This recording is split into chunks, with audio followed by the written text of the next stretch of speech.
their event coordinator, Dan, sitting back there. Really appreciate you, Dan, for working with us to make this happen and opening up this space tonight for what is going to be a really meaningful and important discussion with Chairwoman of the African People's Solidarity Committee and author of this powerful book, Overturning the Culture of Violence, Penny Hess.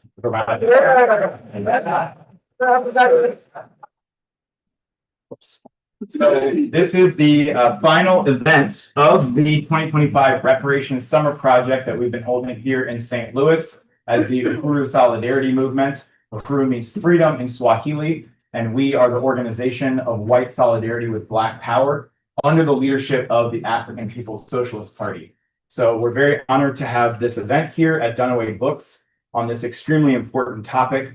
And I have some words I will say to introduce our main speaker tonight, Chairwoman Penny Hess. But before we move into that, we would like to invite to the stage here, joining us here from Oakland, California, Chiana, who's going to get this event started with a poem. Yeah, absolutely. Does it matter that I'm in front of the mic? Like, should I go over there? I'll adjust it. Yeah, We can go right over. We went clubbing, and so I was busting down my legs. Anyways, hello everybody. I'm really happy that I got to be part of the Reparations Summer Project. We weren't here from the very beginning because of the flight situation, but even the little bits and pieces that we caught were really interesting. And I also I brought 3 people who are actually totally new to the movement. So it was really interesting to get their perspectives, like what did they hear, what was their first impression, and just kind of like converse with them. So that was a special part of the experience for me. So I just want to say that. And I'm really happy that you guys are all here and that you're learning and being part of this event and enriching yourselves. So yeah, I'm from Oakland. That's where we reside. My mom, Janine, ran the Roof Furniture Oakland Roof Furniture store. This was nice. And I work there and I help run our POS system, do all kinds of stuff with her. So it was almost like our family project. So that had a special place in my heart too. But in Oakland, another thing that I did is I was a Oakland Youth Poet Laureate finalist. So they have like an Poet Laureate program for high schoolers. So you have a baby laureate and then a big laureate. So a lot of big cities have it. St. Louis might even have it. I don't know. But as you can imagine, all the young poets in Oakland are so brilliant and really often really politicized, like in just the content that ends up in their poems. And so I've taken a couple of friends there. It's really moving to hear young people's poetry in Oakland, and I'm sure in other cities, maybe in St. Louis too. And when I first joined that program, I didn't write about politics or anything political in my poetry at all. You wouldn't find any of those themes, which is interesting because my upbringing was so political. Like you would think that would be something so pertinent to me, and it was pertinent to me. But for some reason, I just never thought that poetry was the right place to put it, because I felt like poetry was different than, if I was writing an essay, I was like, okay, then I can fully explain myself. But in a poem, I was like, I don't think I can fully, touch on every point that I would want to touch on. I would feel something was missing, and so I just felt like poetry wasn't the space for politics. And that's what I felt for a long time. But then I did one event in San Francisco. Have you guys ever been to Golden Gate Park, the big stage? I don't know what it's called. You've been there? Okay, so I performed there off to Golden Gate Park. And that was the one time that I was like, okay, let me try a political poem. I'll just put a little bit of, some of the things I've been thinking about and some of the things from my upbringing and into a piece. And I'm not going to read that one, but it was basically about, something to the effect of like, we can see evidence in our lives as white people that we've done something horrific. Like it's in our families, it's in our bodies, it's in our skin. You know what I mean? There's like evidence there. It's like you can't run from that. It is in you. Almost the memory of the horrors that haven't been overturned yet. Something about that. And Wendy Schneider, does anyone know Wendy from the movement? Okay, she was in the audience and she was saying, this is really rare. It's really rare to find white people who make art, poetry, music, whatever, that speaks to. Hi, welcome. Hi. Feel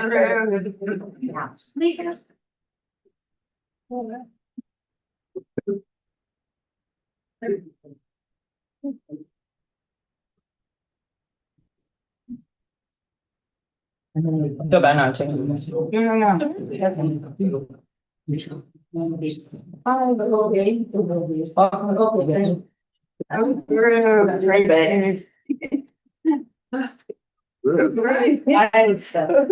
Great to see you.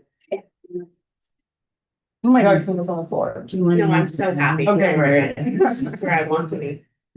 Anyways, long story short, basically my point was just Wendy was like, it's really rare to find white people in their art making political things that are being critical of or holding accountable white people. Like that's rare to find. And I was like, she's kind of right. And so ever since then, I was like, let me really explore how to use poetry, even if I feel like it's not capturing all the essence of what my ideas are, or it's not my full argument. Let me just try to put it into art. And so that's what I've been trying to explore for the past couple of years. And so this was one poem that I was really attempting, like, how can I really put some of the emotion that I feel as a white person or what I would want white people to hear in a poem? So I don't know if I did a good job, but this was my attempt. This a couple years ago. So this is my poem. It's called "What We Should Teach White Kids." So whenever I perform this, I'm like, oh, if you're a parent or a teacher of a white kid, this is my advice per se about what I think we should teach white children. So what we should teach white kids. We should teach them to give up, which is quite a tricky task, actually, when you've been epistemically culled and bred, forceful epigenetic wine and bred for domination, imperial acquired satisfaction for exploitation, conquering never-ending expansion, leech carcered ceremonial semen into pristine waters, the righteous burden upon our winter pumice backs of locking up lovers. And this unending need to be distending inflames us. It drives us insane. Cystic secretion and subliminal deletion, if it wasn't disturbing enough that it's at others' expense, it's at the expense of ourselves, our bodies, our sense of peace in our homes and our souls. Tell them we are the fools. Tell them we have grown parabolic, synthetic, greasy, sleazy, uneasy, trekking in our forefathers' confusions, imperial fever dream delusions, frantically feeding the beast we bred and cannot seem to tame, that bursts continuously, centrifugally out of every cage and demands fresh carcass of our sugar stone, blood-boned, oversaturated, technically enunciated world. Tell them the only way to kill it is to suffocate it. Stop feeding it. Tell them to look in the darkest corner until their eyes adjust. Release the monster's favorite recipes to rust. Tell them instead to study how pebbles dapple streams of salmon fins, and how the whole Pacific Ocean, gurgling and dangerous, plays peaceful, bowing in mercy at your pinky toe skin. We need to teach white kids the art of loss, giving up, sitting down, deflation, shrinkage, decaying next quarter, trickle down word, burning things we've made, gifting, sacrifice, service, regurgence, wasting money, wasting time, loving without longing, wandering, joy in pointless things, being useless, truthless, toothless. You don't need to prove this. Release themselves of the responsibility for the divine. Sit back, don't touch anything. Stop inflicting harm on a material basis. Face this. Stop telling white kids they can touch the sky. Tell them they will return to the ground quite soon. Stop telling them they can do anything. Tell them they could walk away and do nothing. Tell them you cannot be trusted with your own convictions anymore because you're at risk for mediating with the revolution. That we cannot lead the way out of our own muddy maze, our own viral breeding ground that has us farming it in chains. Tell them the truth. Tell them something to the extent of, sweetie, I'm so sorry. There's a toxic, murderous circus at large, and we've imposed you in charge. Pumpkin, I'm so sorry. Actually, we have set you up for sadness. It turns out the richest slices of life cannot be failed like a class, lost like a shoe, forgoed like an escrow, bartered like cryptocurrent, fired, hired, earned, aced, learned, deserved, burned, borrowed, loaned, spent, bent, unend, contend, fractured, captured, secured, or inured. My darling, you have been jaded from love, from being earthed. The wisdom of indigenous ease has been taken from our books, and the blood in the river has been painted white with our deficient sloughs of depression marbled papule pus. And that's why your cheeks revolt in a hellish sheath. You're burning up from the weight of the fate of humankind bending to your willful ignorance. And in the wake of all this power, somehow, still, you have been left out of the precious, vivacious, complicated mix, the intuitive, nutritious, promiscuous, lymph-clearing, joy-rearing, effervescent dance of humans. creatures, peaches, blobs of sweet yam buns, blistered goosebump tongues with humanness. Sweetie, I am so sorry. We have atrophied your soul. You have not learned the treacherous way back to the motherland, and you have been left out of humanness. Because there's a wisdom to rawness you've been conditioned to smother and brush up, and bury yourself in ash far from the just and sacred beauty of giving up. Thank you. Let's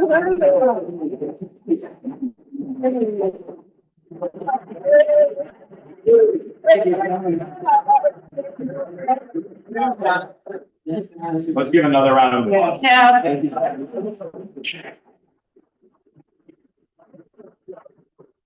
Thank you, Gianna. That was very powerful. Really appreciate you being here in St. Louis with us, being a part of the summer project, and being part of this event tonight. Thank you so much. And I also do want to acknowledge Janine. Where is Janine? There's Janine.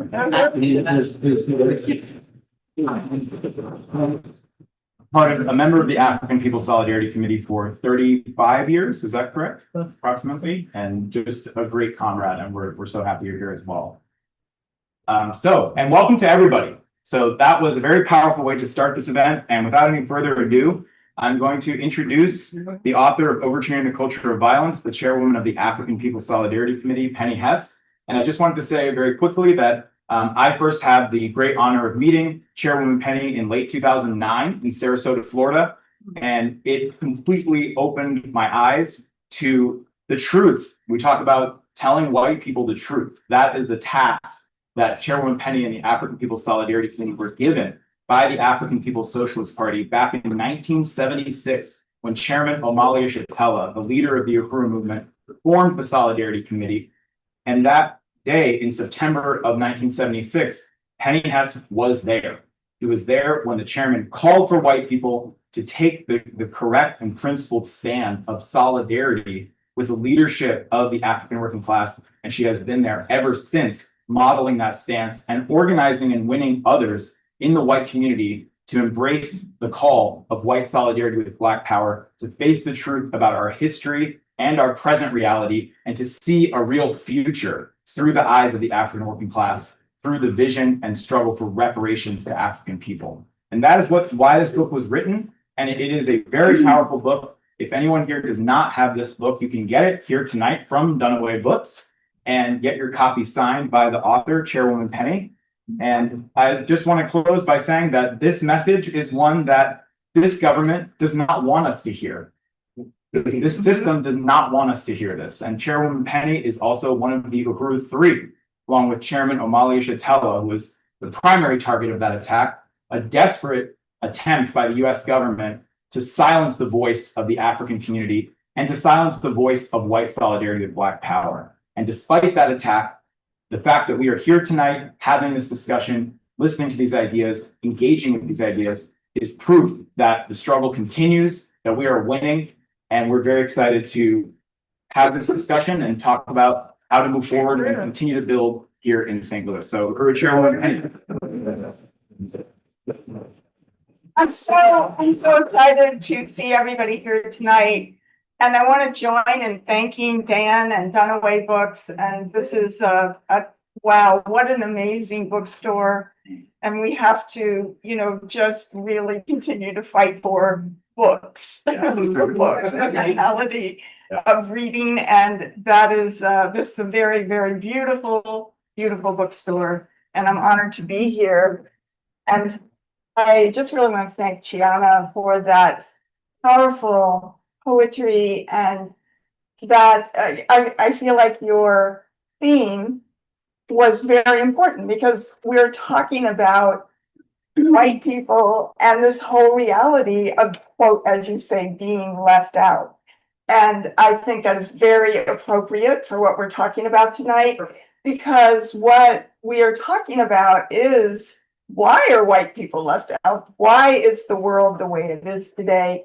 And how is it that we can rejoin humanity and take a principled stand? That's what this book is about. So I want to begin by saluting my leadership, Chairman Amalia Shatella and Deputy Chair Onizanea Shatella. And, you know, just to say that there is nothing that I understand about the world today that I did not learn from Chairman Amalia Shatella, because he taught me the worldview of the colonized, of the oppressed, of African people, African working class people, and the struggle for liberation, and the reality that this political system, this country, this world that we lived in is formed today, built on the fact that Europe came out of the shores, left the shores of Europe, beginning in the Middle Ages, to go out to conquer Africa, to conquer African people, to kidnap African human beings, and to enslave African human beings, to steal the labor, the freedom, and even, you know, the science of African human beings by the hundreds of millions for many centuries in our history, to build and create an economy benefiting the white population, bringing white people, as the chairman says, out of the poverty and isolation of feudalism in the Middle Ages, when white people were poor and oppressed in Europe. How did that change? How did the world become transformed? This is what Chairman Amalia Shatella tells us, that it was the enslavement of African people. It was Europe going out to conquest, and take over the Americas, what is now called the Americas, all of the lands from Alaska to the tip of Chile, to all of the Caribbean islands. How did this happen? How did this happen? And it happened through a systematic process of genocide against the indigenous people that went on for hundreds of years. And that, how did the world get to be, you know, how did white people get to be wealthy? How did America get to be America? This is also through the colonization of the majority of the people on the planet Earth for the benefit of white people. So this is what I joined the African People's Solidarity Committee, the organization of white people under the leadership of the African People's Socialist Party, led by Chairman Amalia Shatella, a long time ago, almost 50 years ago. And I understood what the chairman was talking about was incredibly clarifying and liberating to us as white people as well, to begin to see the world as it truly is, not as we are taught, not as we, you know, the narrative that white people give, that, oh, we were so intelligent, we were scientific, we were, you know, the out to conquer the, you know, to go discovery in the earth, sending ships out to see, you know, what is happening on the rest of the planet, and seeing that somehow we conquered the rest of the world and populated it and colonized it, and in the process committed genocide and colonial oppression on the majority of the people on the planet Earth. So I wanted to talk to other white people. That was my job. The chairman told me, you have to go out and talk to white people, and you have to say everything that he said to white people. So I just was very daunted by that. That was an incredible undertaking that I had to take on and build the African People's Solidarity Committee. And so I began to give presentations, and I began to study study books, books that are easily accessible. I'm not talking about going to the library of the university. I'm just saying, being in a bookstore, books by Ward Churchill, who talks about the genocide of the indigenous people and the civilization of indigenous people, books like 100 Years of Lynching, that talks about how white people, just committed this torture and terror of African people that is called lynching, that is actually terrorism against a whole people that was popular, that was white working people, regular white people, and that wasn't done by by the military or anything else. It was this lynchings were carried out by white working people, and they were very, very popular. And this is part of how white power or colonialism was born. And that, what I began to see is that white people were complicit with what the state wanted us to do, which they would not have been able to do. They would not have been able, the ruling class of Europe would not have been able to colonize the majority of the earth without the complicity and participation of the regular white population. So, we were like, oh yes, we can settle this land. We can be the settlers. All we have to do is slaughter the indigenous people and participate in the enslavement of African people, and we can have whatever we want. And this, in fact, as I read the books, as I studied, this is what we did. This is what we did. So I put together this book, and I noticed, generally in the presentations that I made, that African people generally would be like, yes. And white people would always ask me, well, can you prove that? And so I have literally hundreds of footnotes and a bibliography of hundreds of books to prove that, that this is the reality, that this was backed up by other writers and by that it is absolutely true. So I wanted to just say that we are here in St. Louis. We've been talking about this week a lot. In particular, we're in the city where Dred Scott and Harriet Scott fought for their freedom, fought to struggle, actually had a lawsuit, one of the first lawsuits probably of this kind, suing the city of St. Louis for the right to have their freedom here.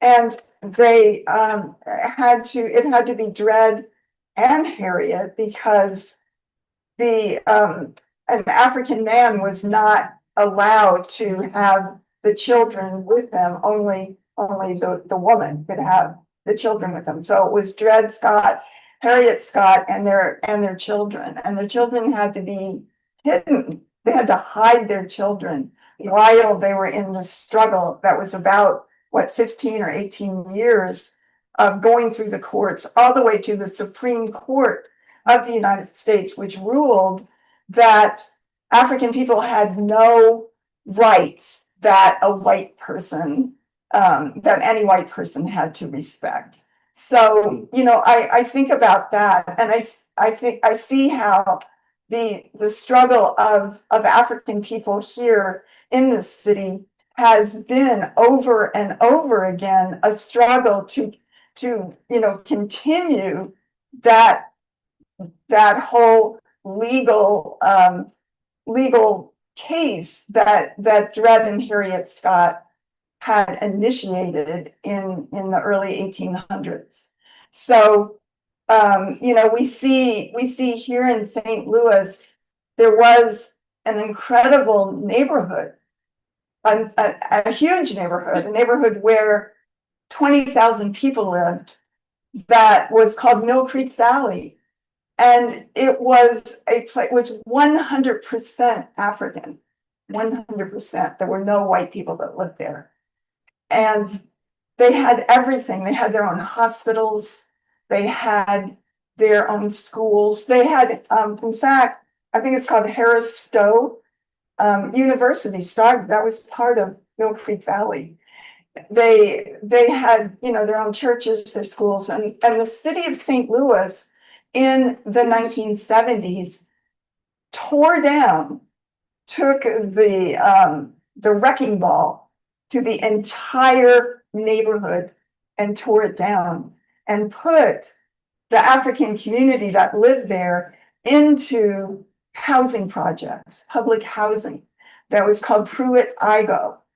And from the rooftops of Pruitt-Igoe public housing, they, the city, or actually the US government, dropped chemicals that they were using to test for chemical warfare. And scores and scores of African people that lived in Pruitt-Igoe public housing developed cancer and died very young, including children, cancer in children. And there are just so many things about the colonialism of St. Louis. St. Louis is where the atomic bomb was actually produced. And the waste, the radioactive waste, which is huge amount, was, they first dumped that in an African community. Currently, it's actually now it's in North St. Louis. The radioactive waste is still there. It is in open pits. It has permanent fires burning there that they can't put out. Nothing that they do puts it out. And this radioactivity wave, this cloud, goes over actually Ferguson, which is a predominantly African community there, and the North Side. And that and so yeah, so I'm just saying that this is the reality in St. Louis. This is some of what happens in St. Louis, and that these powerful African communities were also beaten down by something called the veiled prophet. I know somebody would, Comrade Jan was reminding me of that, the veiled prophet, which was where these white people dressed up in Ku Klux Klan hats and marched through. They had a parade once or so a year. And the veiled prophet was always a leading CEO of the city, one of the leading of the ruling class, but he was veiled. So one year there was the African community disrupted it and pulled the veil off the guy, and it turns out, yeah, he was like some ruling class guy, a CEO here. Monsanto. Yeah, exactly. You know, some vicious kind of thing. And so this is the history. This is the history of St. Louis, but it is also the history where, despite all of this, the African community was amazing. It built the first hospital, the Homer G. Phillips Hospital, that was west of the Mississippi River. It trained African doctors there for generations. It was, you know, there was this resilience, this leadership of the African working class here in St. Louis that is amazing. And, you know, we were down at the steps of City Hall the other day, and on the steps of City Hall, there is what they call the sheriff's sale. What this was, African people were sold on those steps. The original sheriff's sale were African people sold on the steps of City Hall. Today, they still have the sheriff's sale of properties pretty much that they have stolen from the African community. It's still, that sale is still on the steps of that old City Hall. So this is a, you know, basically a city where all of the worst, you know, the most hideous colonial terror was waged against a population that nevertheless was an incredible African population. Yeah. With just amazing leadership, just incredible leaders and artists and poets and musicians and scientists that are from here. Of course, Maya Angelou, if you haven't read I Know Why the Cage Bird Sings, must read that book. That is very, very amazing book that takes place in part in St. Louis. So, I just wanted to say that because a month ago, or maybe almost 2 months ago, there was this tornado that went through and set down in North St. Louis. It also set down in Clayton, which basically it was the trajectory from Clayton, which is an upper class white neighborhood. In North St. Louis, 70% of the people who were hit had no insurance. It was poverty. There were over 5,000 houses seriously damaged and 15,000 houses that were somewhat damaged. And this is yet in Clayton, it's set down, but everybody had insurance there. All the white people in Clayton had insurance. So they, were just immediately filed for insurance and got their situation, and their trees, all of the trees that came down in Clayton were cleaned up the very next day. So this is what we're talking about, the two Americas.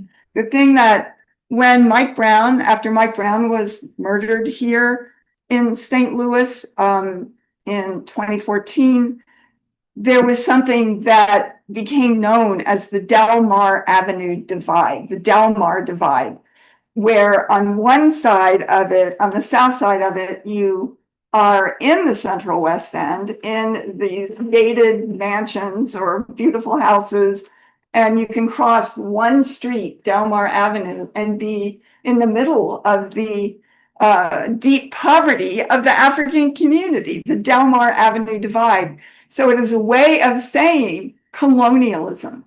And what the chairman is talking about and what he taught us, from the very first time, that the struggle is not against racism.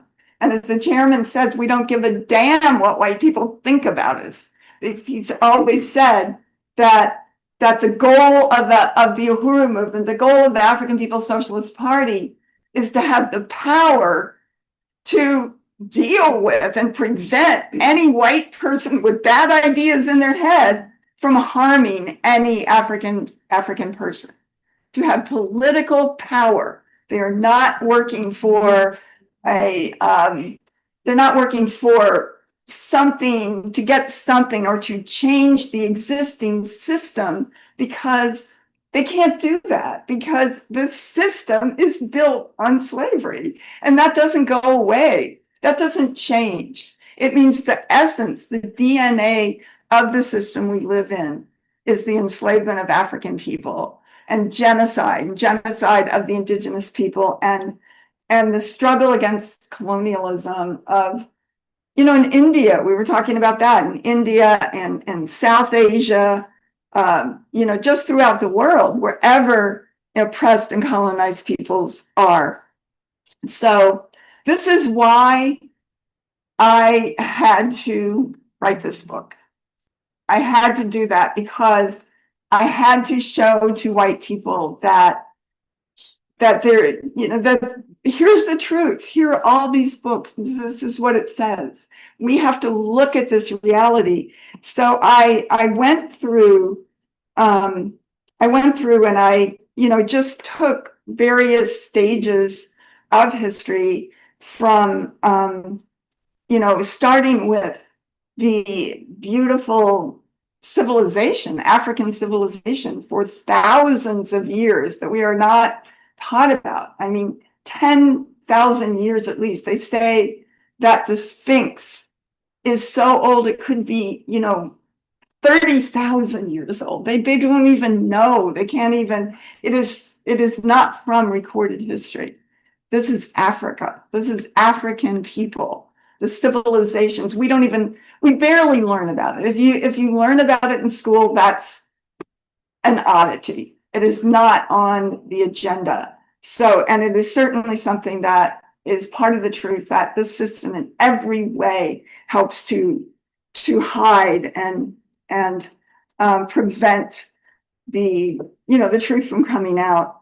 So in this book, I started by having a foreword that Chairman Omali Shatella wrote, and I just want to read this because he said, "This book presents objective truth, something white people have great difficulty accepting when it comes to their relationship to other oppressed peoples. This is because, generally speaking, white people live in a world created by and maintained off the suffering and brutalization of the vast majority of the world's peoples.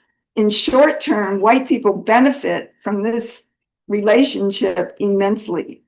This objective truth challenges the notion that white people are wealthier, healthier, and generally better off than the rest of the world because of some inherent genius of whites.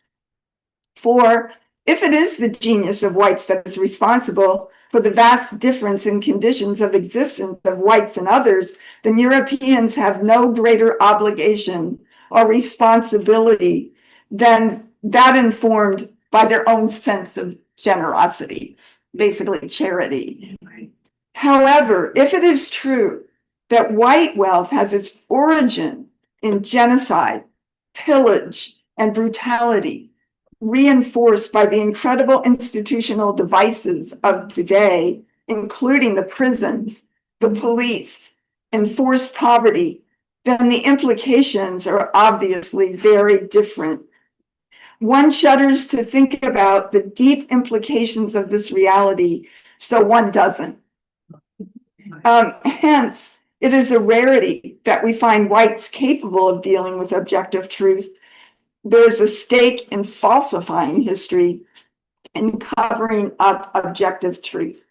On the other hand, the slave, the colonized, the oppressed, and the despised African must know the truth. They have a stake in finding the truth. Unlike the case of the oppressor nation, which experiences some interest in disguising or falsifying the truth, the oppressed nation must know objective truth as it is a condition for liberation. They must know their truth to become free. So that is a very powerful statement. And I wanted to just read a few more little things here. One is a quote from the chairman, and where he says, there is an inescapable dialectic. The dialectic is, as it says here, a unity of opposites to be found in the emergence of Euro-Americans as the subjects of history and Africans and others becoming its objects. So he's saying that when white people write history, there's a name, there's Anne Frank, there's, they're the names of the people that suffered, but there's no name for the African. There is no name. It is the object of history. It's a story. It's not us. We don't present it as a reality. There is no name for the indigenous child, who was killed as part of genocide. So this is what he's saying, that we have made ourselves the subjects of history. That is so true. Yeah. We are the ones that go about in a spirit of discovery, of a spirit of, the intellectual greatness of Greece and Rome and all of these things that they're saying. We were in Tower Grove Park. They have a fake Greek ruin there, like by the lake. And because this was, the concept that, we must honor Greece, the highest civilization ever on the planet Earth. But it was about, it was indeed was a colonial reality. So the chairman says, clearly, there is an inescapable relationship between the great wealth of the white world and the impoverishment of the rest of us, upon whose backs the entire intricate capitalist edifice and capitalist activity rest with ever-growing anxiety. So it's where he gives the analysis of the pedestal upon which white people sit, with the standing of the base of that pedestal being the oppression of African, indigenous, and oppressed peoples of this planet. And so this is something that is talking about it was talking about how the world trade began. The first commodity of capitalism was African human beings, and this was whether it was controlled by the Dutch or the British or Portugal or the Spanish or even the US. And it's saying that all classes of European society emerged on the pedestal of slavery and plunder, from the ruling class to the white working class. So it's saying all white people sit on this pedestal. And you can wonder why are white working people often incredibly reactionary and side with their own ruling class, Right. Against Africans. Like it should be the interest of impoverished white people to be in unity with African people and indigenous people. But if you look at history, that is not the case. Yeah. And I'm speaking of us, I'm speaking of my family. I'm talking about this, that it has been white working people who have sided with the oppressor, even if we were the worker class. So, this is a really important point that the chairman makes, because there's a way when, if we are, we're not the ruling class. We know that. I mean, no, I doubt anybody in this room is from the Rockefellers or, this kind of thing. We're not the ruling class. But we, but we're not rich. We're not rich. We're not wealthy. And we, sorry, what was I going to say? What? You were saying white people are on the pedestal. Yeah, we're on the pedestal. We're all on the pedestal. So nevertheless, we are, even white working people are. Sorry for that little glitch. So, so it's saying all classes of European society emerge on the pedestal of slavery and plunder, from the ruling classes to working people. Former illiterate serfs were freed to become workers. So if you look at, the history of the Middle Ages, who could ultimately scramble up the proverbial ladder of success on the backs of African people. So white people in Europe were poor. They had no rights. They had nothing. Yes. Read your history of the Middle Ages. White people often had no clothes, or they had the same suit of clothes for their entire life. They had absolutely nothing. But so how did that change? What happened? And Karl Marx called it the primitive accumulation of capital, where Europe went out, and he mentions the conquest of Africa, the turning of Africa into a warren for the hunting of black skins, is what he said. The turning of indigenous people into the mines, the gold and silver mines, and working them to death. This is what was. And he said, the opium trade, the forcing of imposing of opium onto the people of China and India. This created so much wealth in the US that all white people, benefited in a sense economically from that, and became one with their own ruling class.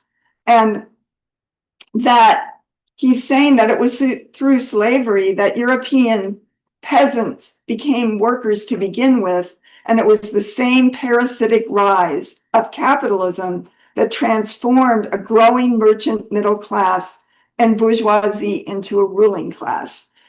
in Capitalism and Slavery, the late Eric Williams, who was an African historian and sociologist, he was formerly the Prime Minister of Trinidad and Tobago, showed how the slave trade financed all levels of European society, giving examples of England.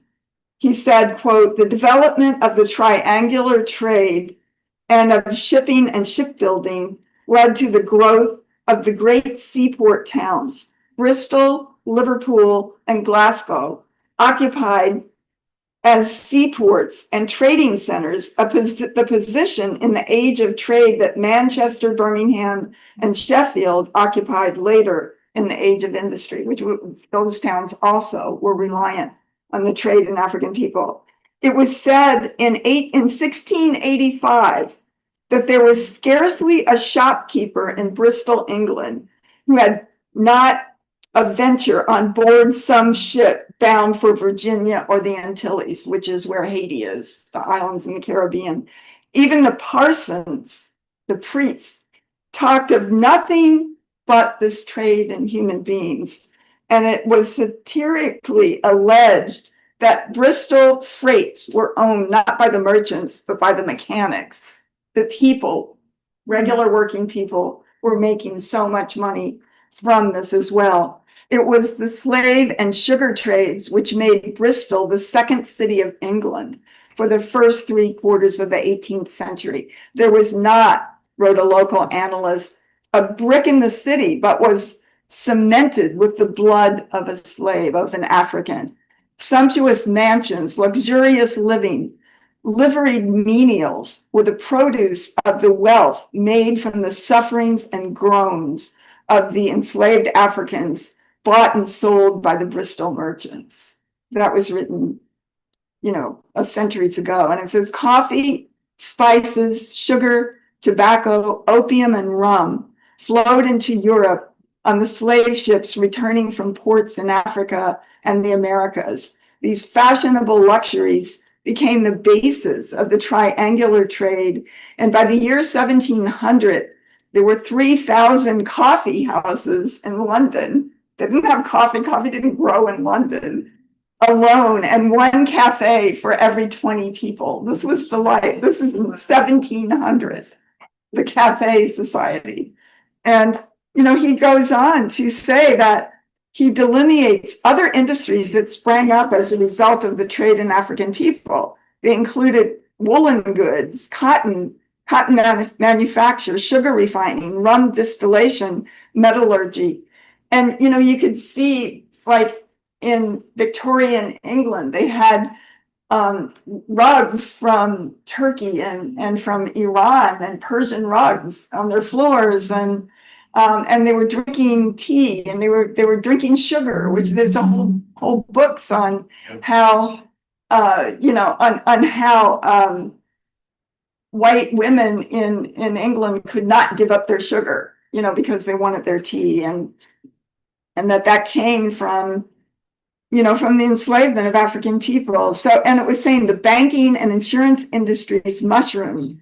Barclays Bank was founded by two immensely wealthy Quaker slave traders, which, by the way, the Quakers falsely say that they were not involved in the trade, but they definitely were, who held plantations in Jamaica. Lloyd's of London, which began as a coffee house, became incredibly rich and powerful by insuring enslaved Africans, slave ships, and plantations. So every possible way, there was an offshoot for lawyers and teachers and professors and writers and cafe owners and shippers. All of the economy was built on the enslavement of African people. So just want to read a couple more parts here and we can open up. So this is inside the US, one of the clearest, most disturbing documentations of the lynching of African people is to be found in Ralph Ginsberg's 100 Years of Lynchings. It's really a great book in that the only thing that's in it are newspaper clippings of lynchings. He doesn't make any comment on it. He just puts it in there from the United States, in which he simply chronicles newspapers' descriptions of the lynchings of the time. Helpfully, Ginsburg attempts no analysis of the sadistic white violence, since the facts in this book speak too eloquently for themselves. One account from Vicksburg, Mississippi, and by the way, there were lynchings here in St. Louis. Francis McIntosh was lynched at 7th and Chestnut. So when you drive them, that's near the arch where we were. But this is from the Vicksburg, Mississippi Evening Post of February 8th, 1904. When the two Africans were captured, they were tied to trees. And while the funeral pyres were being prepared, so they were being burnt to death, they were forced to hold out their hands while one finger at a time was chopped off. These fingers were distributed as souvenirs. The ears of the murderers were cut. I'm sorry, that was their language. Of the Africans, they called them the murderers, were cut off. Holbert was beaten severely. His skull was fractured and one of his eyes knocked out with a stick hung by a shred from the socket. Some of the mob used a large corkscrew to bore into the flesh of the man and the woman. This was a man and woman. It was applied to their arms, legs, and body, and then pulled out the spirals, tearing out big pieces of raw, quivering flesh. I mean, this is what, and this was there. White women participated in this. Yes. Grandmothers participated in this. It was often white women who egged the men on. They're like, go ahead and do that, you know. And you know, we just have to make that point because, as has been said, the original feminism was lynching African people, and that yeah, it was equal opportunity. Yes. White women white women played an especially important role in instigating these festivals of sadism. At least a third of all lynchings were based on a supposed rape.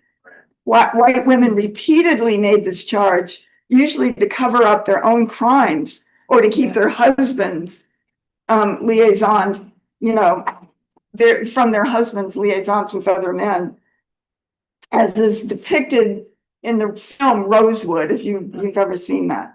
Of course, it was not necessary for white women to go so far as to charge rape. She could and did become a catalyst for lynching by just saying that an African man spoke to or even looked at her, right. Which, you know, we know that even through the 60s and beyond, young African people were murdered as the young man in Emmett Till, Till in the Mississippi in the U.S. So yeah, so this talks about that more, and I just, you know, we also talked about, and I have a chapter in here on counterinsurgency, how the Black movement of the 1960s rose up, and it was, you know, just an incredible, powerful force led by such forces as the Black Panther Party, Huey Newton, you know, we've been studying and looking at, and how that was crushed by a plan, COINTELPRO, the FBI, that had a plan to systematically destroy the African liberation movement and discredit it and assassinate the leaders. And so the chairman wrote, the people rose up to lead our own movement in the 1960s, and that movement was crushed. We were tired of seeing our mamas going out to take care of somebody else's children while our own children went without anybody being able to take care of them. People just wanted to be free. That's all Africans wanted. We had youngsters like Fred Hampton, who was just 21 years old when he was murdered. We were talking about children like Huey P. Newton was at the time. We were talking about young men like Malcolm X, who stood so tall and showed us the full stature that the African can assume. So this is a little bit of what this book takes you through. It attempts to take you through in a cursory way history, a little bit about the history of Africa, the enslavement of African people, this whole process, and then all of the various centuries of resistance of African people, the Marcus Garvey movement, which was also wiped out of the history books for us. Marcus Garvey in the 1920s, who had the slogan, Africa for Africans, those at home and those abroad.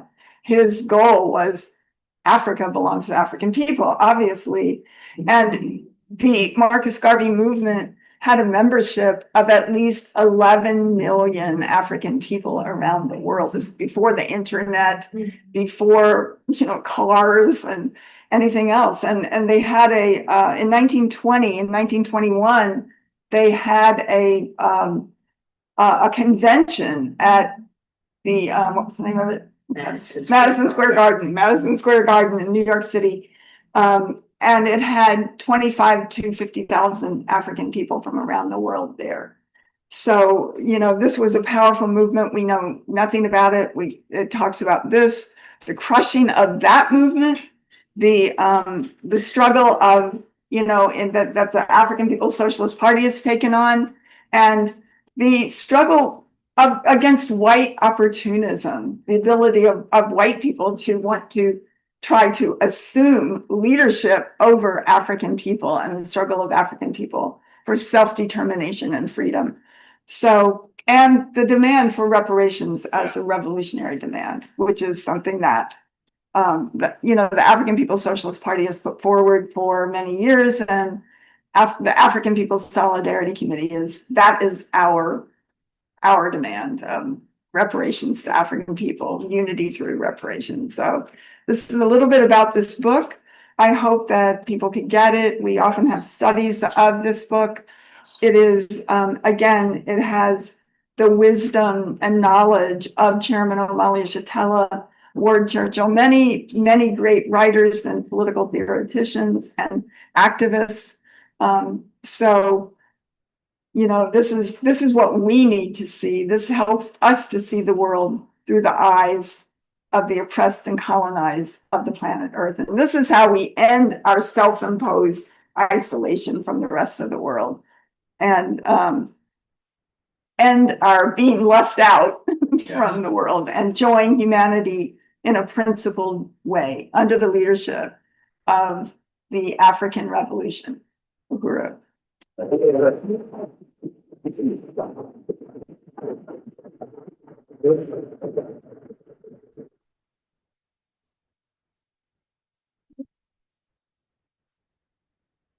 Thank you so much, Chairwoman Penny Hess. That was a brilliant presentation, as always, about this also brilliant book, Overturning the Culture of Violence. We are going to open it up for discussion. I wanted to say a few quick words. First, I wanted to welcome members of the International People's Democratic Uhuru Movement here with us. And I wanted to also recognize among them Gregory Reed, who also is a seller of great books of history, and an amazing storyteller himself. Right.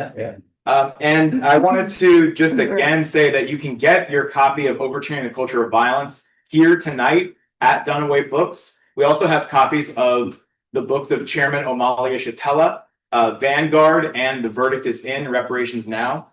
And if you buy these books tonight, you are supporting both the African People's Solidarity Committee and the work of the Uhuru Movement and Dunaway Books. And I think we should support Dunaway Books. Yes, absolutely.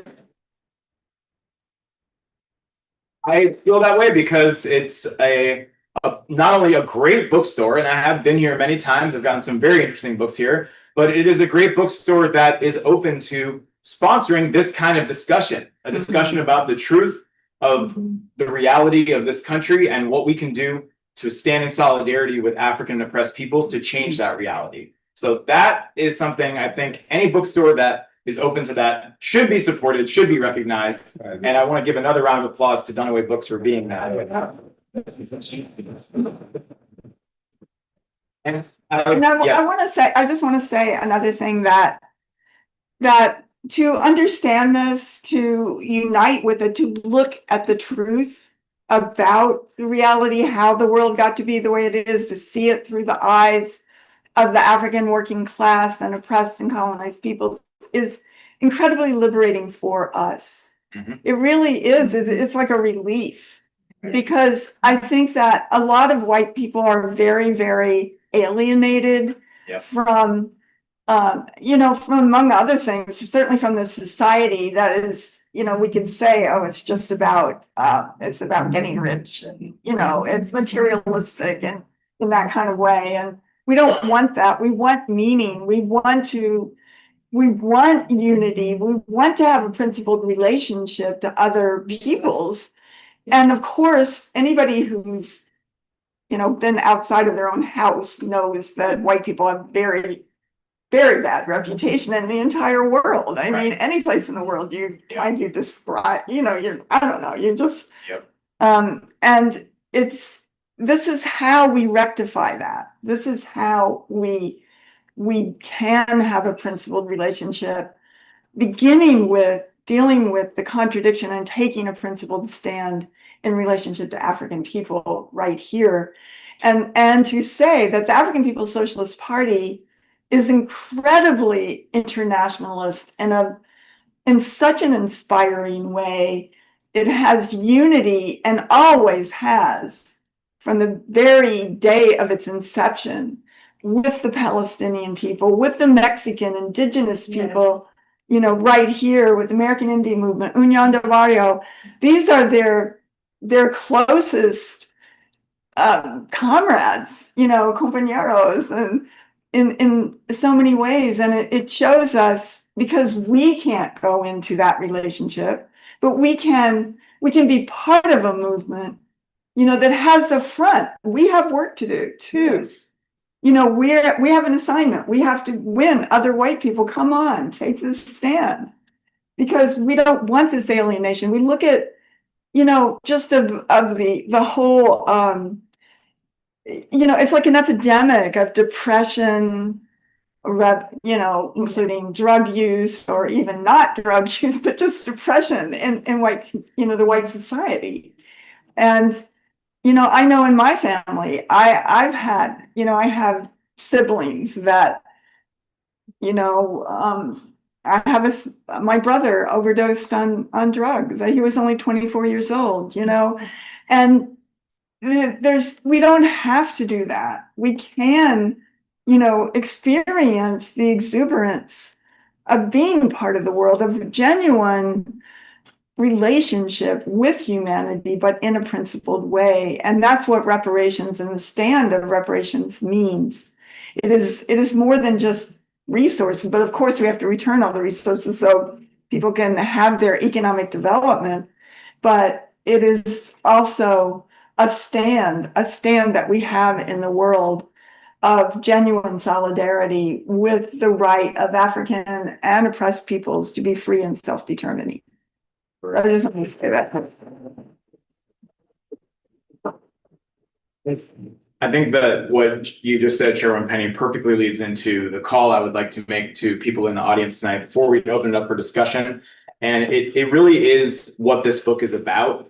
I really, one of the things when I joined the Uhuru movement, I immediately appreciated is that the movement encourages a culture of study, reading, learning.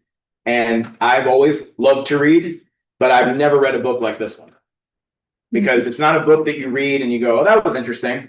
I learned a lot from that. Let me put that one on the shelf and go to the next one. This book is a call to action.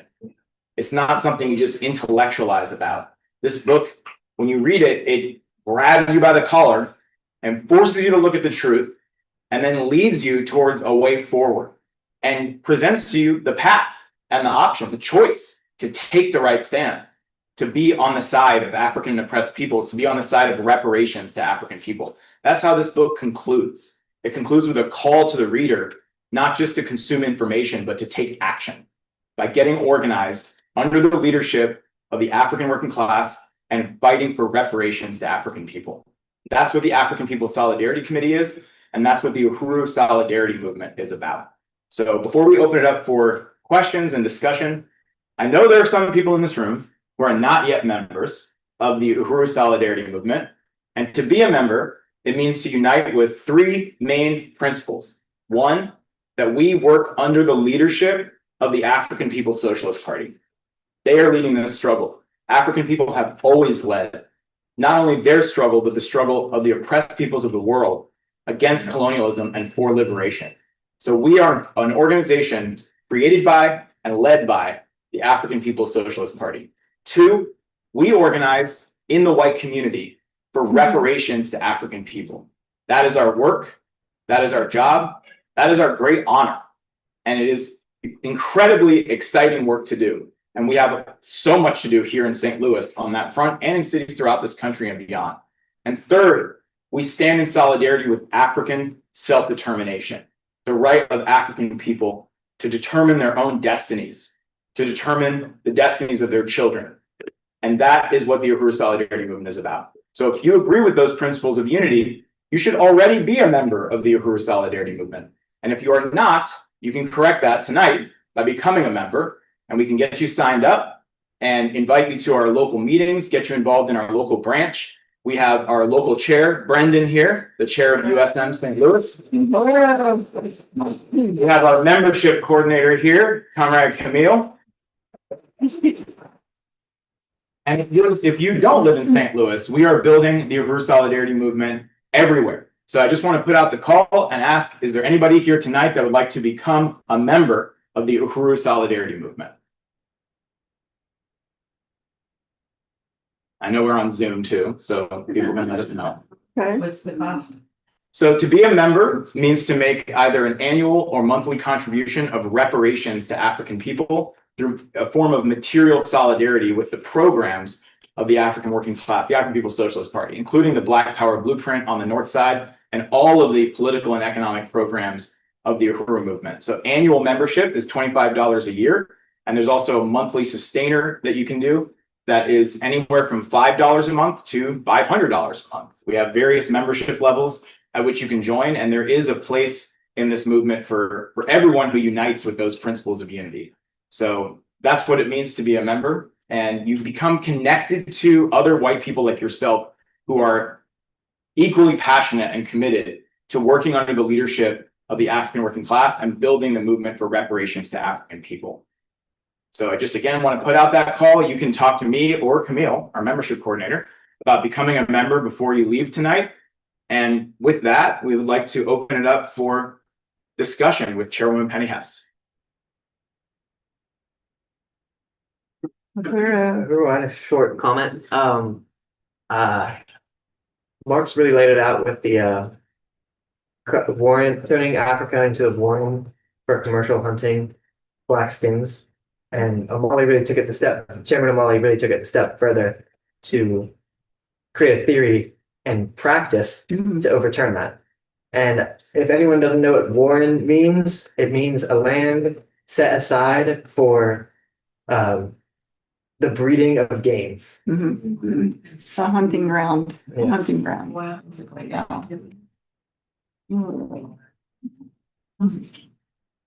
Yes, Brendan. Yeah, just want to salute Dunaway folks for hosting tonight and salute you, Chairwoman Penny, for one for writing this book and then for sharing this with us tonight. And also want to unite with what you were saying about how it's liberating to have this knowledge and really recognize this reality, because I don't know how you can, at the level of cognitive dissonance required to watch the news and not recognize any of these contradictions. Right. I feel like will drive me insane. But I went to Dallas back in March and went to the African American Museum of Dallas there. And I just one of these pictures that I don't think I've shared with you yet, but it's a postcard from March 3rd, 1910. And it reads, feeling good, hope you are as well.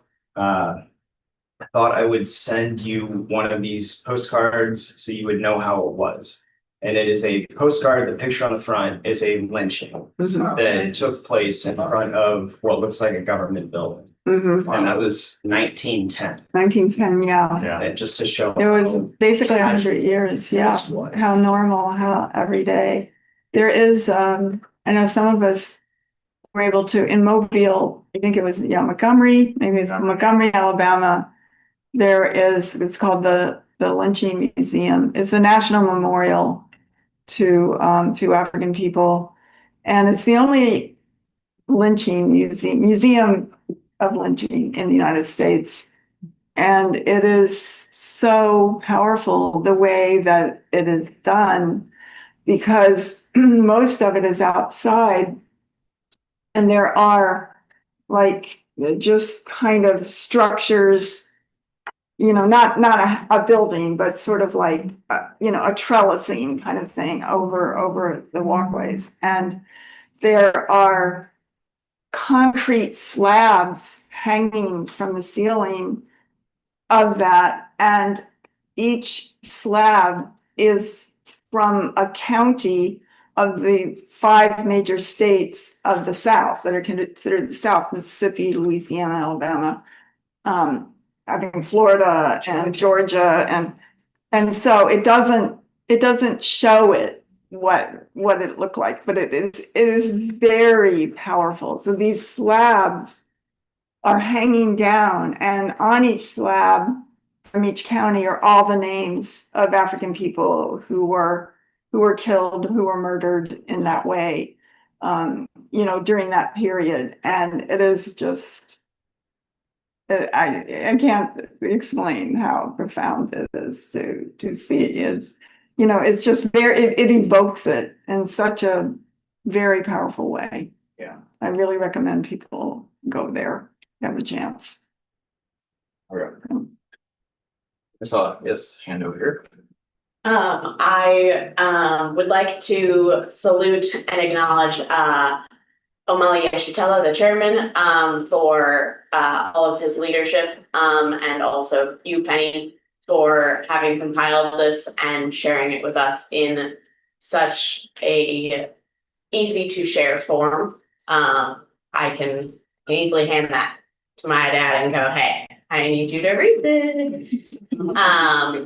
And there are clearly a lot of thought and effort put in from both the chairman and you into the intellectual ness of the book. And I would like to salute Dunaway Books as well, because in this current time, it is really hard to talk about certain things, especially in books.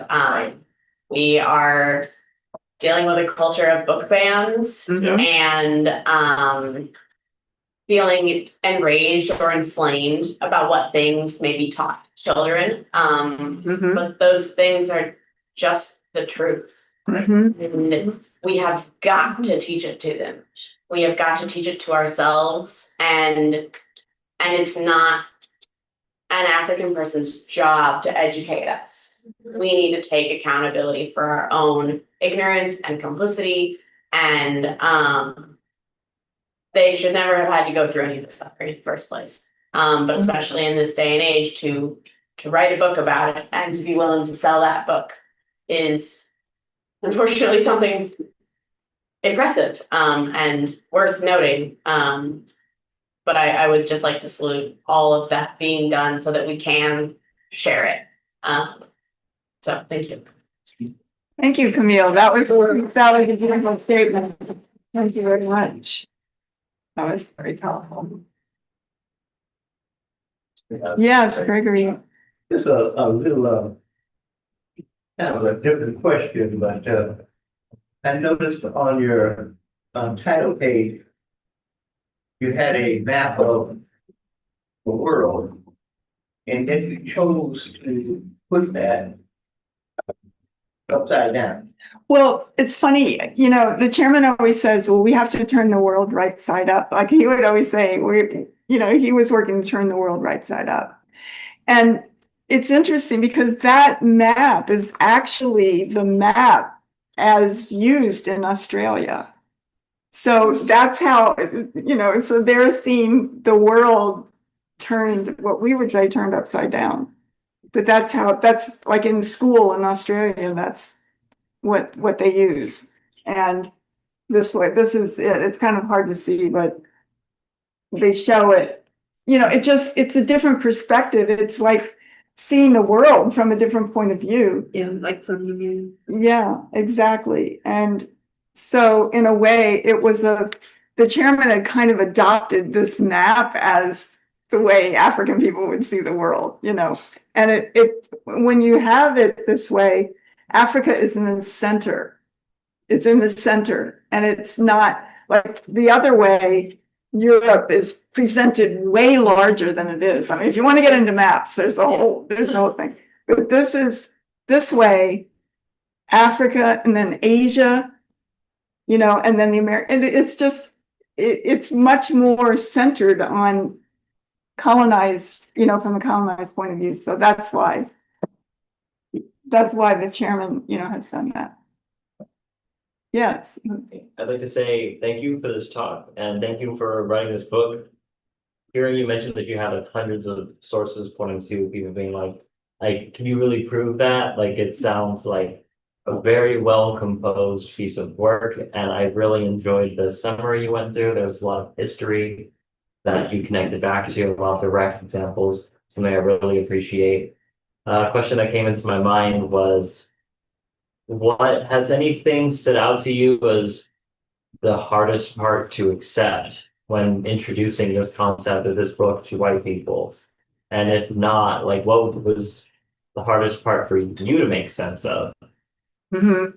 Yeah. Well, that's a really good question. I mean, I think that especially in the early years of being in APSC, to give a presentation based on this, and again, you know, if I were at the Uhuru House, say, African people would be like, yeah, that's totally right, you know, because of African internationalism, and then just white people sitting there like, you know, what? Okay, no.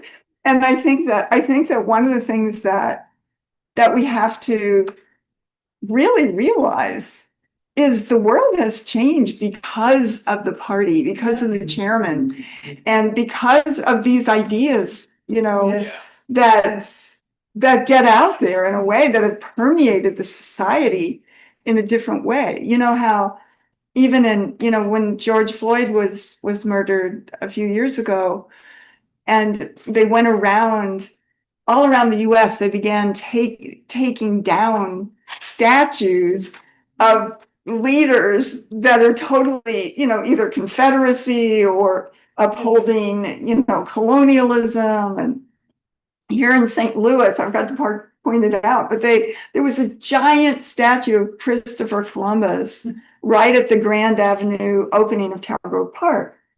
And I would be like, oh God, it's so horrible, you know, that because it really towered over everything. It was probably 20 feet high. I don't know. But then after all the rebellions of after George Floyd a few years ago, I guess it was during COVID, they started, you know, taking down all these statues, and I was walking in the park one day and they were taking down that statue. And I'm like, you know, where did that come from? That came from Chairman Omali Shatella was out there challenging it all the time. The question of colonialism, the question of what the chairman calls the colonial mode of production. Colonialism is not from a past time. It is now. It is the DNA of the society we live in.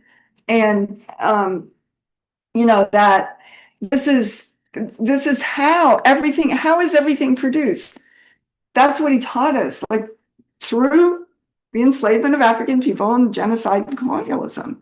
There's no other economy. It's not a bad thing from the past. Right. It's what we are.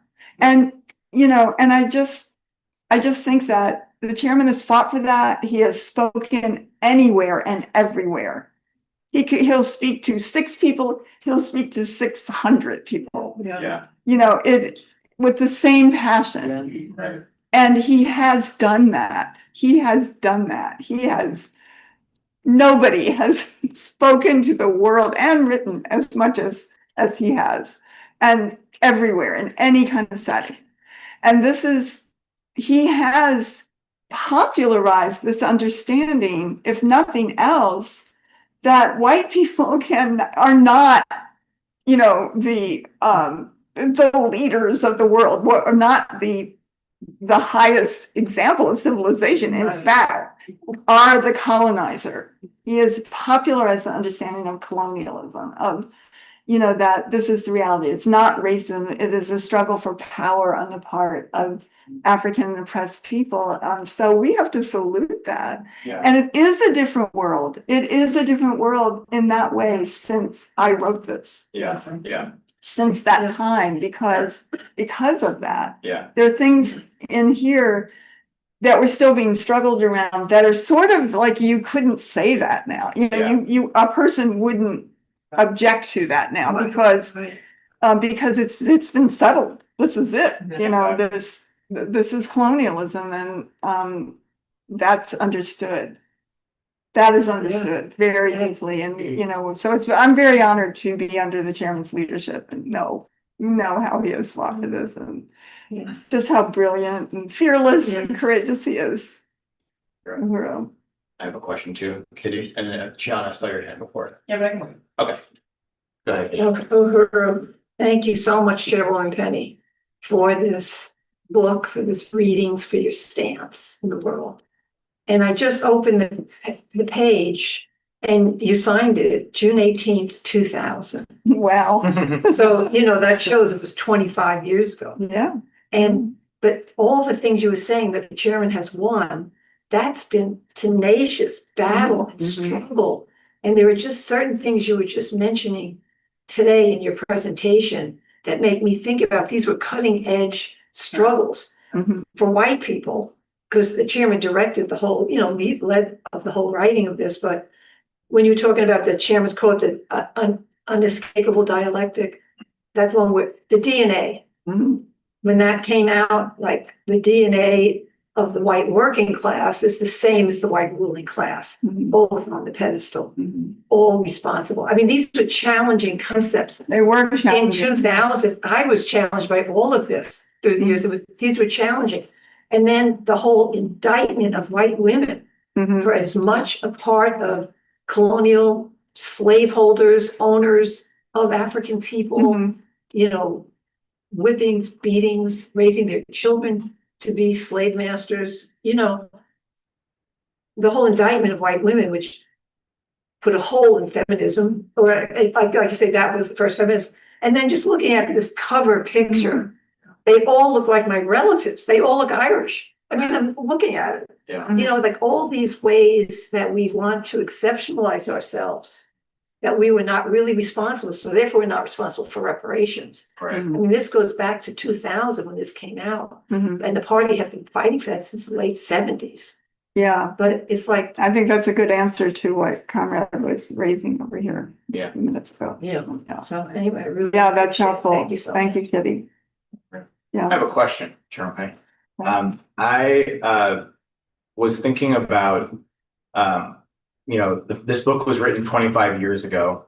And one of the things over the past 25 years that has become an undeniable fact of white American life is that if you're a white parent and you send your kid to school, you are aware of the possibility that your child might get shot. If you're African. No, I'm saying by another white child Oh, in yeah. a school shooting. Yeah. True. School shootings, like I grew up, I remember True. Columbine happened when I was a kid. Yeah. And that was like a big shocking event. Now it happens literally every day that a white kid goes into a school and shoots up other children. Yeah. And there's all of these, attempts to try to explain it, like, oh, is it gun control is the issue, or is it, the video games or the music they're listening to? Right. They're on medications, and I feel like the answer to why that kind of violence exists within white society is contained in that book that was written 25 years ago. And I was wondering if you could say a little bit about that. Yeah, I mean, I think that's really right. And at the same time, famously, African parents, they're always like the talk. Yeah. They always say the talk that we have to give our children, about the police and just how,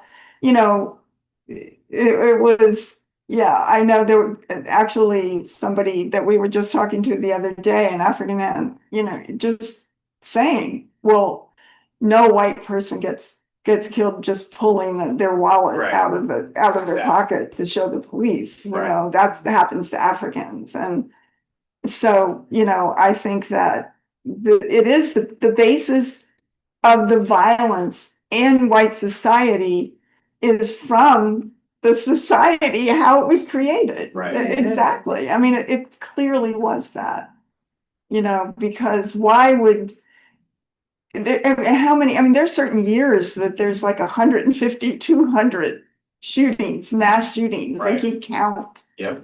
you know, and why? The only reason why is because we live in the culture of violence. Yes. It was built that way. Yes. They're carrying out what the founders of America, of the United States did. Thank you. Janine, Whoever's next. oh, whoever's next. Shannon. Oh, Jan, no. Okay. I don't know, I kind of have two things and I don't know what my question is or like how to phrase it, so maybe you guys can help me. I'm just having this idea, but I don't know how to tackle it. Like, what I'm building off of Lucas and I'm thinking like, the thing that I feel like when you say it or when white people realize it, it really shifts their mind. It's like a real stepping stone. It's like pointing out that yes, we have so much wealth, we have committed so many crimes, we have so much power, but we didn't even make something good. Mhm. Like, it's not like white people are living this prosperous, fulfilling, spiritually enlightened life. Like, No. we're being poisoned, we're being like Yep. terrorized by our dads, or, you know, we're depressed. Like, it's like we have all this wealth and all this power, and still you have not made something good. That's like, are right. you really do you want this to continue as it is? So that's just interesting. So really, that's a great, Yeah. great point. And Yeah. I'm connecting that idea to, you were reading about Marx earlier and kind of quoting him, and I've read Marx and he has this really, you know, elaborate, obviously Marx was from the perspective of white people in Europe, but you know, Marx's papers are about like how much white working class people are suffering. Like he was like, you know, we're living in a hell, which obviously is just incomparable to colonized people whose wealth is but on top. There's just the irony, I guess, that you know, not all white people have been even like lavishly living in prosperity because it's toxic to everybody involved. There's there's people who are benefiting, but if we step back, are they really benefiting deeply as human beings, spiritual beings? We pay a price. Pay a Right, price. right. Yeah. But I think, I don't know where, I feel like I was going somewhere else with that, but just like, I don't know, that seems, even if you read Marx's like comments on like alienating from your labor or being overworked in a factory or whatever, it's like this idea that, you know, capitalism started, it didn't even start with everybody, all white people having prosperity and like spiritual enlightenment, and then it went downhill somewhere. It's like from the very beginning, it seems like It was more even white parasitic. people were struggling with their own beasts that was horrific, you know. Yeah, I mean, it is something, I mean, I think that those are good, you know, probing thoughts that you're putting out, because it does make you want to, we do have to think about this and struggle over it and talk about it and, you know, and look at it. And I mean, because I remember when I first started like really looking into this, and going by what the chairman said, and I would be telling my mother, and she would be like, "Don't you have anything good to say about it?" I would always see everything. Look, oh my gosh, this, you know, and it's like you do have this awakening, and you see it everywhere. But that's exciting in a way, because it you know, you do see the world in a whole new light. You see the right side up, and it does, you know, you do have to talk about it and study it. We do have studies. We have study groups on this book. So Yes. we'll probably be having one soon again. That's another reason to get your copy tonight if you don't have one. We have two hands, we have three hands, four hands. Okay.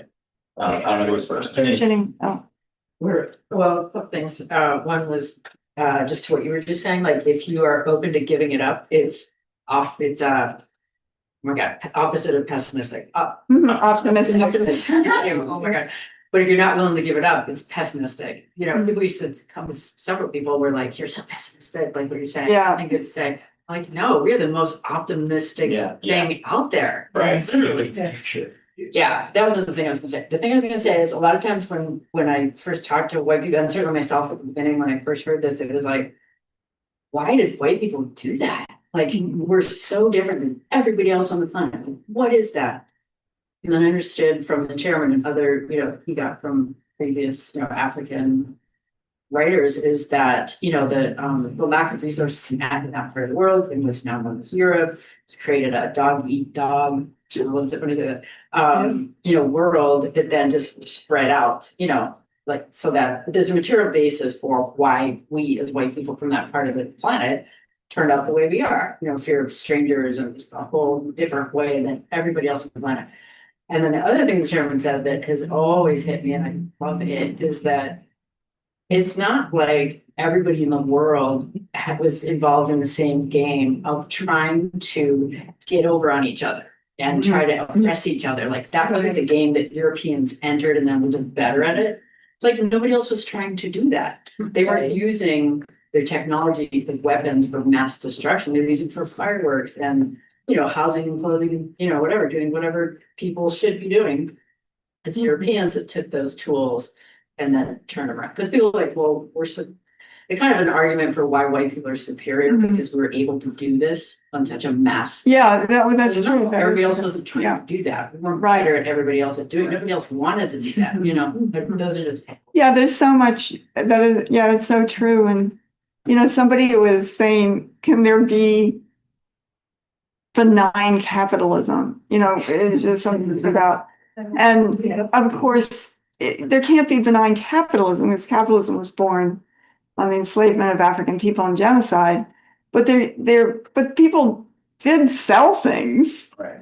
There was the exchange of money. There was commerce. Yeah. And if you look in history, how many centuries was there the Silk Road, they called it? Yeah. The Silk Road, where they traveled from Africa all throughout Asia, all the way to China and back, and they had, sold things to each other in cultural exchange. And it was very amazing. And that went on for many, many, many, many centuries. And it was very powerful, but it never developed. It didn't like turn into capitalism. It was, it was a different kind of exchange that wasn't based on exploitation and oppression. It's not. And I think it was Rashawn and no, who was it? Remind me. Okay, I was raising my hand to follow up on what Chiana said about, because I had like a way to summarize the point that she was making, and it was that there's no real winner in under a capitalist society. Like even the point that I make all the time is like the wealthiest people in society today, they gain all of this enough money to buy anything for themselves or maybe their wife or maybe their kids, and they sacrifice their empathy for everything around us. And with that empathy comes spiritual fulfillment. It comes that ability to connect with the world around you, where to make things better for the situation you're in. And that's typically what real fulfillment comes from for most people, is being able to create a space where people thrive.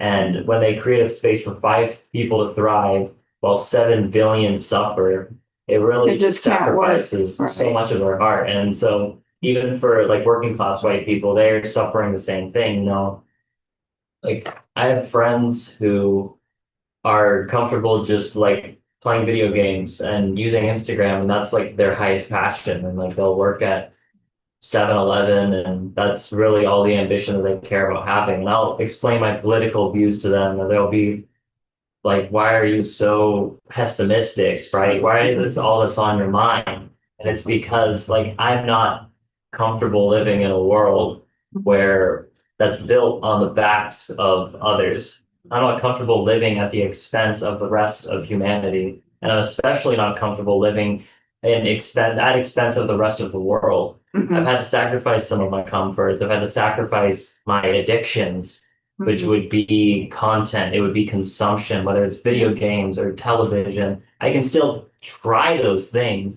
but I cannot be all I care about, because the world is so much bigger than that. The world is so much more impacted by me. Like it's my lack of impact on the world that comes from me sitting with my addictions, whether it's drugs or it really all comes down to consumption. Like I'm forfeiting my ability to create change in the world. I'm forfeiting my capacity to create a better space, and I'm passing it up to the authorities that currently govern the world because now my voice is not being voiced by myself, and they are inheriting the authority it holds. Mhm. So something that when people join the Uhuru Solidarity movement is they pass their voice to the USM and they say, help me speak on behalf of the African working class. Help me help you. Well, I think that is overall, I mean, I think that's right. You know, we, that's our interest. Our interest is to be part of humanity, and we can't do it at the expense of anybody else. And it does, no matter how much you separate yourself and try to say, oh no, that's not me, it does eat away at us. We live in a society that is deadening. It is dehumanizing on you know, so many levels. And I agree that the movement under the leadership of the African Revolution is the way. It is so vibrant, it is so dynamic, and it is really changing the world, and we can see it. So We have a comment from Indigo, and then I want to read a comment that Virginia sent me. oh, okay, Virginia. Thank you so much, Chairman Penny. This has been a extremely profound study and whole week, and it's a great culmination. I want to mention that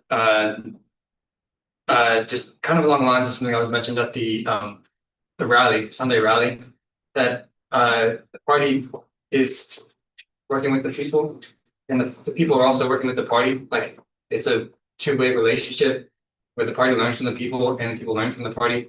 And I think that applies to this as well. And also, like, to this book and to all the books that, you know, it's the chairman who's listed, but they're products of the African People's Socialist Party, you know, and the Uhuru movement. So it's not like it's only the chairman whose ideas these are. These are conversations that were had. They're congresses, you know, many of them come from congresses of the African People's Socialist Party. So this book, as well, is informed by, you know, African working class people who are working for their liberation, revolutionary strategy, and just all that considered. I think it is really important that this is along the trajectory of colonized people no longer being colonized. That is the objective, and that applies to us as well. You know, we don't want to be the colonizer. We don't want to be members of the oppressor nation, but we don't get to just decide that. It's not like a cognitive choice. You know, we have to contribute to a solution, which is comprehensive and is like it's a you know, it's a serious decision, but it's what's in our greatest interest. And that's what I wanted to point out. So to me, the question is, I think something that's been propped up is the whole concept of decolonizing, and sometimes it's phrased as like white people have to decolonize ourselves, that sort of idea. And I just want to hear if you can speak to that as it compares to the idea of taking the initiative to contribute to ending, imperial colonial capitalism and the colonial mode of production as a whole, and beginning to build the new society, which is necessarily structured along the principle of, as Nkrumah said, from each according to their abilities, each according to their need. You know, a new socialist society where there is respect for people as ourselves, each other. We see ourselves in each other, and we can, ultimately live not at the expense of someone else. So that's just, and ultimately to overturn the primary contradiction, which exists between the oppressed and the oppressor nations. And that's what this is all about. So, we don't want to be, ultimately, we don't want to be the colonizers. We don't want to actually be white, knowing that that means colonizer. And we have to do this work to end that. So it's in our greatest interest to join the movement for reparations. And yeah, we are winning. That's right. Uhuru. Yes, thank you. Thank you, Comrade Indigo. All right, well, this has been, Virginia. Okay, Virginia's comment. It's just I think a good point of information. Okay. So Comrade Virginia Wilson, who's been chat monitoring. Virginia, work. yes. she sent in, the point that the chairman often makes.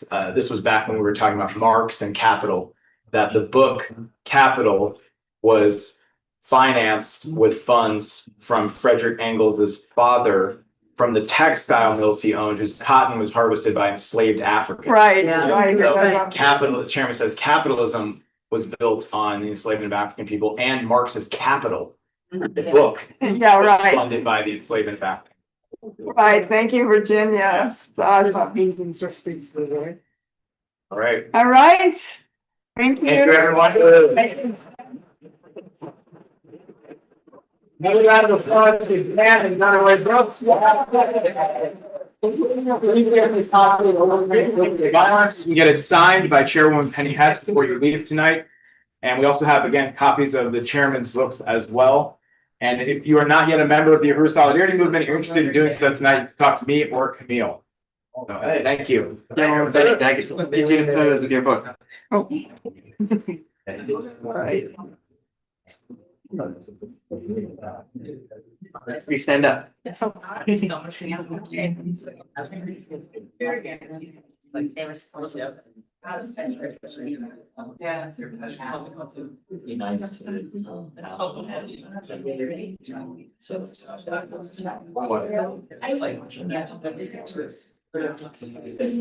Yeah.